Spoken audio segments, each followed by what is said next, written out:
Bushcraft and prepping. Two survival mindsets, but how different are they really? Let's check it out.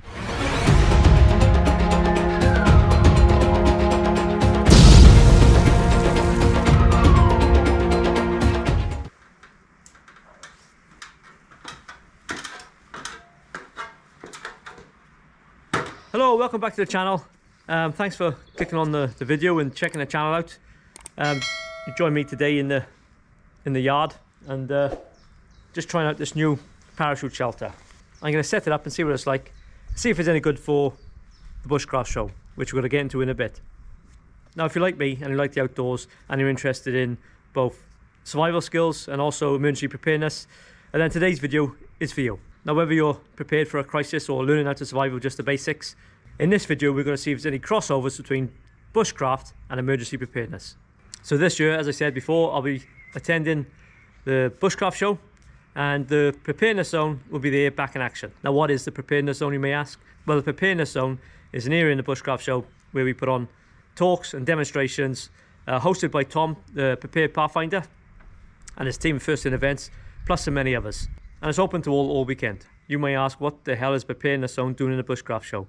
Well, that's what made me thinking, does prepping or emergency preparedness share any common ground with Bushcraft? Well, personally, I think while there are some obvious differences, there are many things Bushcraft, emergency preparedness or prepping and survivalism share, and there are many crossovers. Now, to me, Bushcraft is all about utilising natural materials to make your life more comfortable in an outdoor environment, whether it's building a shelter, making a fire, sourcing food, or even making equipment.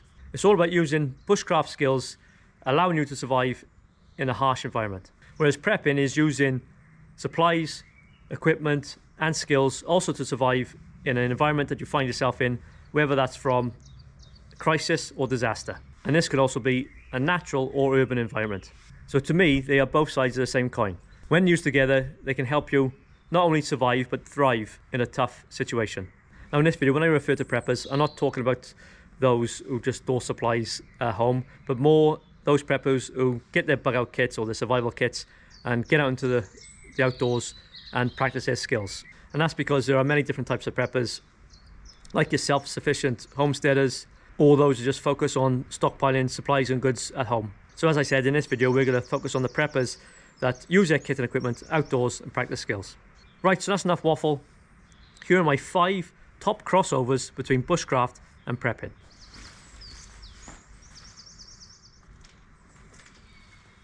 Now, if you are going to the Bushcraft show, stick around to the end of the video. I'll give you a discount code where you can get 15% off. Right, first on my list of the 5, I think, crossovers between Bushcraft and prepping, and that's clothing and gear.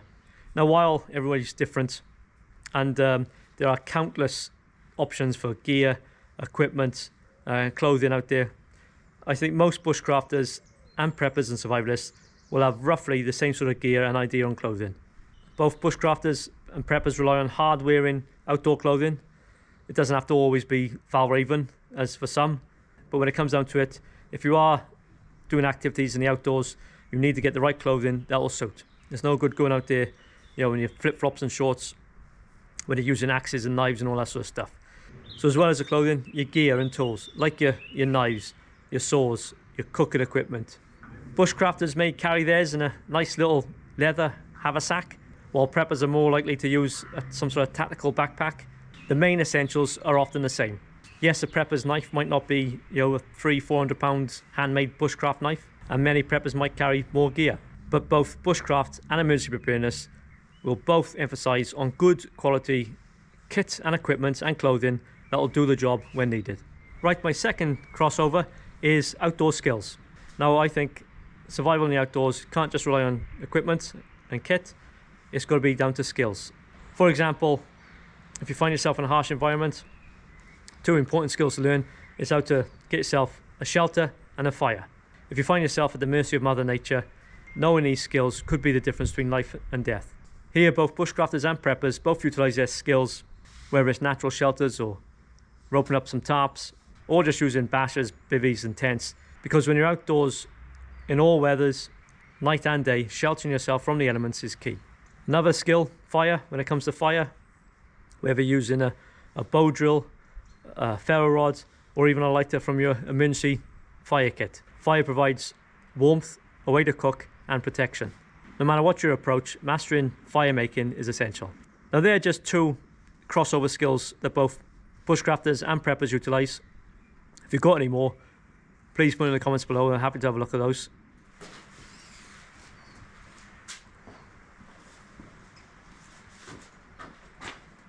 And my third on the list is water purification. Without clean water, survival is measured in days. Now, while preppers and those into bushcraft both use water filters, learning bushcraft skills can teach you how to find and purify water using traditional methods, such as boiling or filtering using natural materials. Preppers may be more gear orientated, more relying on water filters and perhaps purity tabs, which is fine until they run out.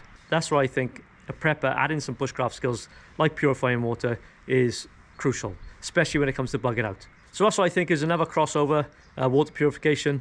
Many preppers who train outdoors end up using the same water filters and the same water purification methods as those into bushcraft. So the fourth one on the list is food. Now, a couple of differences with food. Bushcrafters may learn to hunt, fish, forage for food, while preppers may look at long-term food storage, freeze-dried food, MREs, food preserving. You could argue that those into bushcraft are usually found around the fire using cast iron skillets and open grills and all the paraphernalia, cast iron pots and pans to cook their food, while preppers are quite happy just scoffing on MREs and boiling a bag. But I think the best preppers or survivalists will understand the best of both, because no stockpile of food you got will last forever. This is where I think preppers learning some bushcraft skills on finding and foraging and cooking food is critical. Whether you're in the outdoors for enjoyment or in a survival situation, having them skills and know-how, and again the similar kit and equipment, could be the difference between eating and going hungry.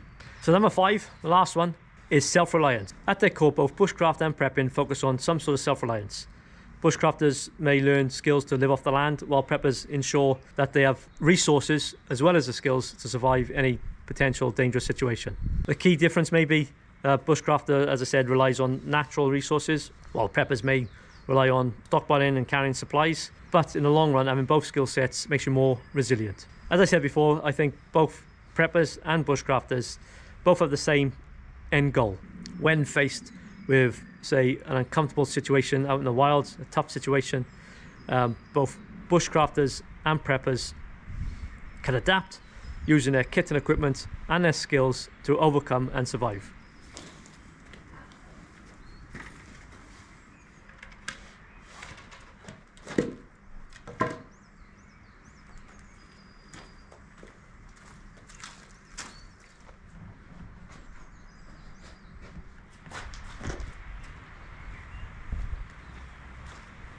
So there's the shelter up, and perfect, I think, for the preparedness zone where we do a few demos and talks at the Bushcraft show.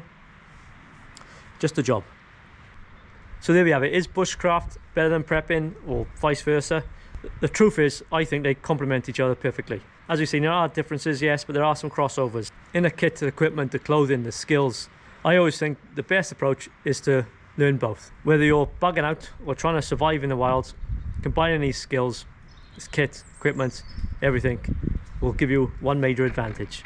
So if you are attending the Bushcraft show this year at the end of May, use this code and I think you'll get 15% off your tickets. And if you want to learn more about emergency preparedness and all that entails, come and see it at the preparedness zone and I'll be there to say hello. So that's the video, guys. Hope you got a little bit from it. If you haven't done so already, please think about liking, subscribing, hit the notification bell, and if you do want to see some more videos, check that one out and that one. And I'll catch you again next time. All the best.